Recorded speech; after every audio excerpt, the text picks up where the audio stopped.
just a little boy, I asked my father, what will I be? Will I be handsome? Will I be rich? Is what he said to me. Que sera, sera. Whatever will be, will be. The future's not ours to see. Que sera, sera. What will be, will be.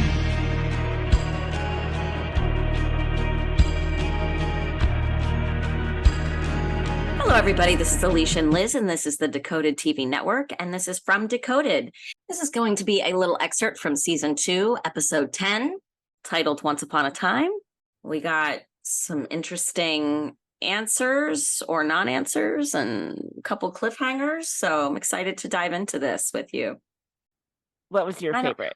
I really like a good twist, so I really loved the ending. The whole thing, or the Tabitha of it all. I loved that she wound up seemingly outside from Phil, although we don't necessarily know that that's definitely the case. Right. But I like it because it just really opens up all of these possibilities and things that can be explored depending on like what route they go. Yeah. And so I like that. I just think that it was a really smart way to open the show up and in scope, and to give it some just really cool things that they can do with it going forward. And so I'm excited to see what they decide to do. Me too. Mm-hmm.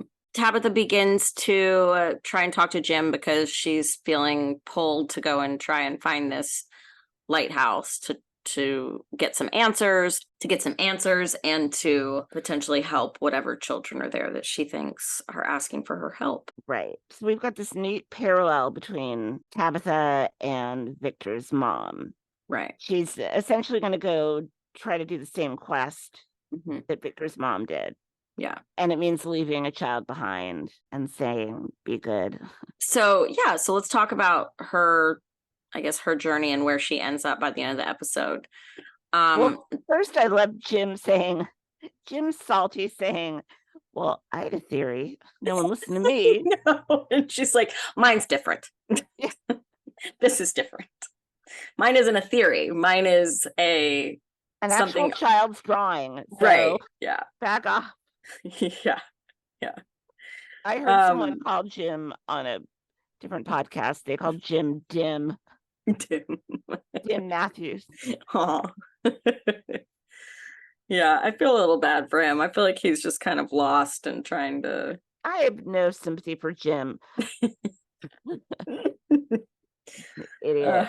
So she decides, she's going to talk to Victor and get this advice. And I like how Victor, now that he trusts her, is willing to help and take her there.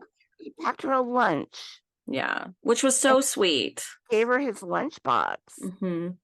I felt like it was a really healing moment for him. I totally get it. Yes. To be able to escort this mother, it's not his. Yeah. Probably. But yeah, he was able to like usher a mother safely through that journey, at least as far as he knows. Yeah. This time he's not left behind, scared. Right. In that cellar. Mm-hmm. Yeah. Yeah. No, that's a great insight. I love that. And there's so many parallels between Tabitha and his mom, I guess, and also like they both have a son and a daughter. Yep. And son is younger in both cases and has similar, I don't know, proclivities. Yeah, and a sense of trying to figure things out in the same way that Victor does. I don't know if he was like that as a kid, but certainly. Well, through drawing. Yeah. And fantasy. Mm-hmm. Exactly. So that's a nice parallel. I know there's some chatter about Tabitha and her possibly being Eloise. That's a theory that I don't hate. I don't hate it either. The only thing that bugs me about it is that she clearly has an accent, the actress, and she's not hiding it. So maybe she grew up in Mexico. Maybe. I don't know. Far away too. But yeah, that's the only thing about that makes me go, I don't know. But the part of it that is interesting is the bracelet part. Yeah. So well, the lunchbox. Well, I think that too. Yeah. The reason that Tabitha is sent off with the lunchbox is so that Eloise will be able to recognize her. Agreed. Yeah.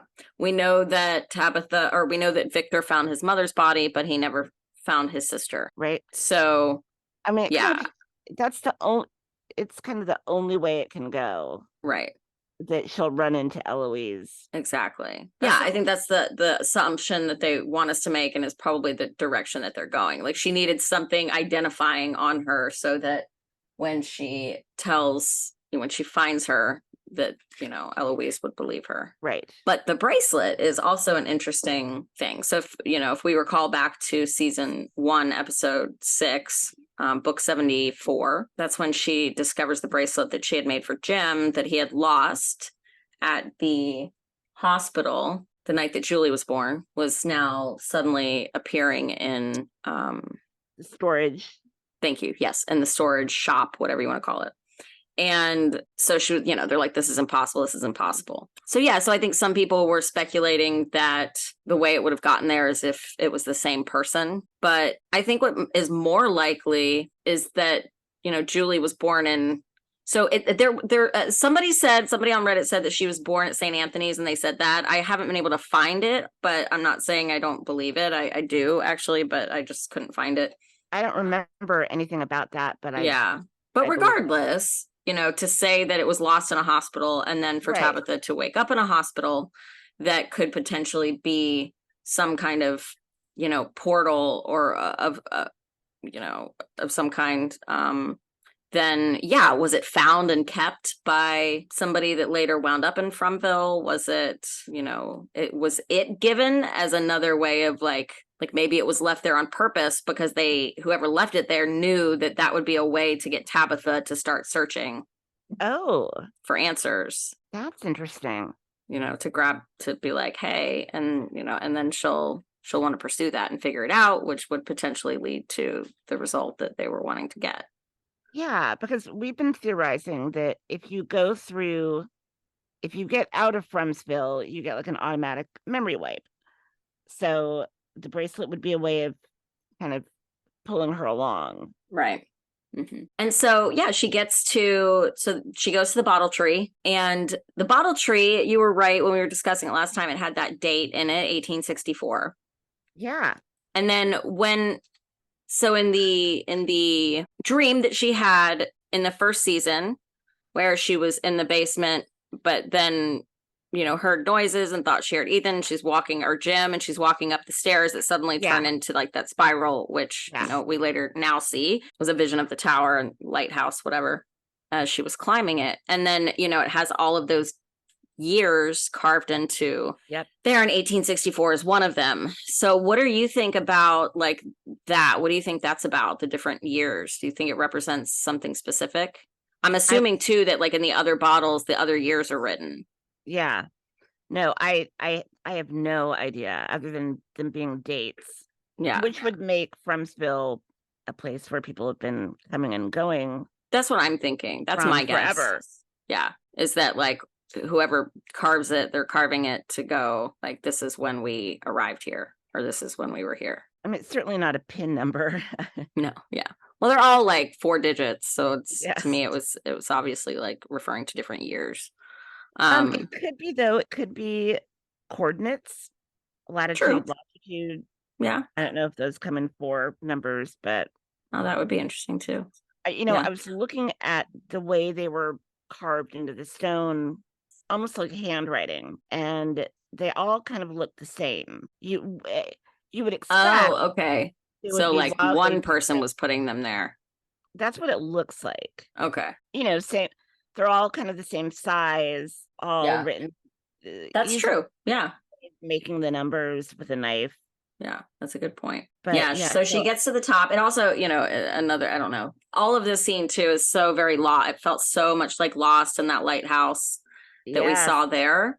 And we know that the numbers there corresponded to the various members of the people, that would be considered as candidates to take Yes. over the island. the candidates. Yeah. Yeah. So maybe there's something to that as well. But yeah, she walks up to the lighthouse and there are other the glass is broken out in a few different places, which I kind of assume implies that other people have gotten out this way. That's yeah. Yeah. And then you brought up a great point about the triangles. All of the glass panes were triangles. Yep. So we're back to that again too. Yeah. And the boy says, did you write it down exactly what he said? He says, "I'm sorry. I don't want to have to. I have to do this." Mm-hmm. And he kicks her Boom. out. Mm-hmm. Yeah. So do you think that he was trying to save her what do you think? Do you think that the hospital she ends up in is in the real world? And either way, do you think what he was doing was for help, was for her own good, or was because they didn't want her there? I thought the boy in white seemed genuine, like genuinely sorry, genuinely not wanting to do this. I think that just going off the way the scene was shot, it seems like it has to be a shock for it to work. You can't be expecting to come back into the real world, or I don't know, going off of the idea of hope. When Abby and Boyd are talking, Abby says, the forest, it feeds on hope. What's the opposite of hope? Despair. Despair, yeah. Losing all hope. If you've been kicked out of a lighthouse, that's kind of what your state of mind would be on the way down. Like, well, it's all over. Yeah. Yeah. Yeah. So maybe I imagine it has the same effect as the faraway tree, where the sort of almost the moment you go into it or out of it or whatever, you're sort of teleported, I guess. Yeah. So hopefully it wasn't too much of a, oh shit, I'm dying for too long. I don't know. So you do think that he was trying to help her? I do. I was just thinking, you have to be someone that the town no longer needs or can no longer use. Otherwise it would try to grab you or keep you. But also like a shock to the system. Maybe it would be too scary to go out that way. Yeah Even though it's safe. To be like, oh, you're gonna have to jump to convince somebody to do that. Right. Yeah. What do you think? I think you're right. I also think I think she's in the real world. I think that would be the more interesting choice. I've been thinking about this. I agree with you, but I don't think they'd have enough to work with. She would have no one to play off of. Right. Other than they would have to create. They'd have to give her some kind of way of who am I going to talk to about this that can lead me on a path to finding somebody like Eloise. I think it would be a lot of new actors you'd have to hire. True. We'd see, I think a lot of Tabitha being alone in the world would get boring. Oh yeah. Well, no, I mean, might be too hard. Yeah. So, but if it were, as people have theorized and we've talked about, if it's another level of From, right, that makes more sense to me. As if I were a writer. Yeah. It's level 2. Right. I think that would make more sense too. It would be interesting. I don't know. I mean, I think it'd be interesting either way, but I think it makes more sense for it to be another level. What if then she can run into Father Khatri and Nathan and Abby? Yeah. It'd be a neat way to bring back people who've died.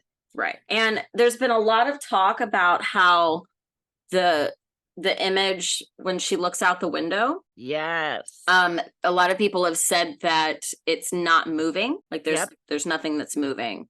And so the speculation is that a budgetary thing or is that a purposeful thing? And if we're going with the theory that it's a level 2 of Fromville, then I do think it was purposeful to like leave it still like that. I mean, no doctor would let a patient who'd been in a coma for 3 days stand alone. Oh, yeah.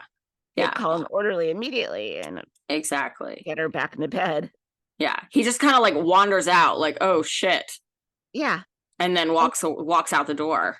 Right. And the way he says, like, oh, I have to get someone else when she asks where she is. Mm-hmm. And an orderly Yeah. or nurse would Yeah. say you're in a hospital. You're safe. Yeah. He goes, oh, just a moment. Yeah. What? Yeah. I think that's the direction they're going to go in. Yeah.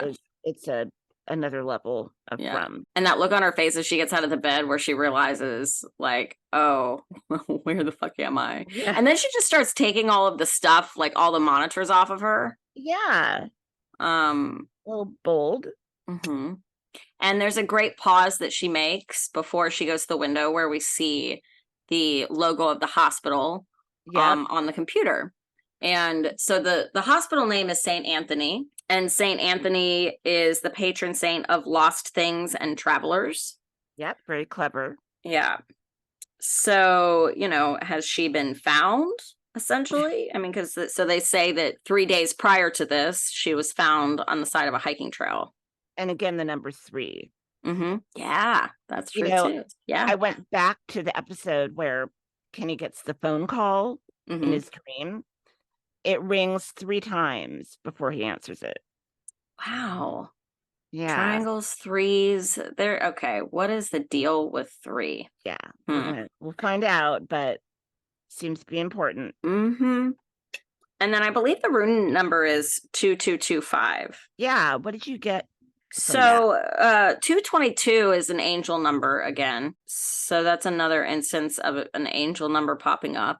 Also, somebody added this up on Reddit and I thought it was clever. 2 + 2 is 4 and 2 + 5 is 7. So 47, which is probably totally silly, but I thought that was interesting. I like that. Yeah. And I'm putting the number into the Bible. Or other people have talked about also that it looks to them like they're in Camden, Maine, but it's kind of crazy how high up she is. Yeah. For what they said, like the size of the town. Like we would have a hospital like this here in, a big city, but that in a smaller town like that view is just super high up. Which also, brings us back to full circle to the start of the show, talking about if you go high enough, a nightmare can look like a dream. Right. Fatima. Yeah. So she's still like really high up looking out this window. When Fatima's telling Julie about that, like it's not all bad. There's some good here. When I look out the window, I don't see the bad stuff on the ground. I see the beauty and the good, something like that. Yeah. Kind of similar to what Tabitha's dealing with. Mm-hmm. Yeah. She seems to be freaking out. Yeah. And as she's looking, I just watched it again. It's such a quick shot of the outside that I don't think that it was a purposeful, like, okay, nothing's going to move because it's a clue. I don't think so. I think that it was probably just a budget thing and an ease thing. I don't know. No, I think you're right. Yeah. But it also, when I did my first watch, the very first thing I said when we saw the reflection was, who the fuck is that? See? So I very much, and on my first watch, did not think that reflection was her. I thought it fully looked like somebody else, which made me wonder, is that what the implication of that would be? Although the closer I've looked at it and more times I've watched it, I can see like how it could be her. If you look at if you cover up sort of the top, you look at the expressions. I know it looks like she has blonde hair, but also the way the sun's hitting it, you can also see her hair looking that light on the bottom half of it. So I don't know. It's really hard to tell. I think that those two things are probably not purposeful. I think those were probably just kind of like coincidences or something like that. I don't know. What do you think? Yeah. Well, I didn't catch it on first view, but I heard about it, so I went and looked again. To me, it looks like Victor's mom with the strong cheekbones. Mm-hmm. It doesn't look like Tabitha. It looks like Victor's mom, the actress. Mm-hmm. Yeah. Yeah, I definitely think it's feasible. And then that begs the question again of, who is she really? So, Yeah. But yeah, I just, what a great cliffhanger to end on. It was really cool. Yeah, I liked it a lot. I feel like that's the end of it for now. I'm sure we'll have other thoughts and theories as we go along. And after this, we're going to go back. I'll probably, the deep dives that we hadn't posted, we'll get those posted as well. Well, thank you guys so much for listening. We appreciate it. We'd love to hear your thoughts on the topic. So don't forget to comment below. And if you haven't subscribed already, we hope that you'll subscribe and hit the like button, and make sure to hit the bell so you get notified when we have more videos that are coming out. All right. We'll see you next time. Bye. When I was just a little boy, I asked my father, what will I be? Will I be handsome? Will I be rich? Is what he said.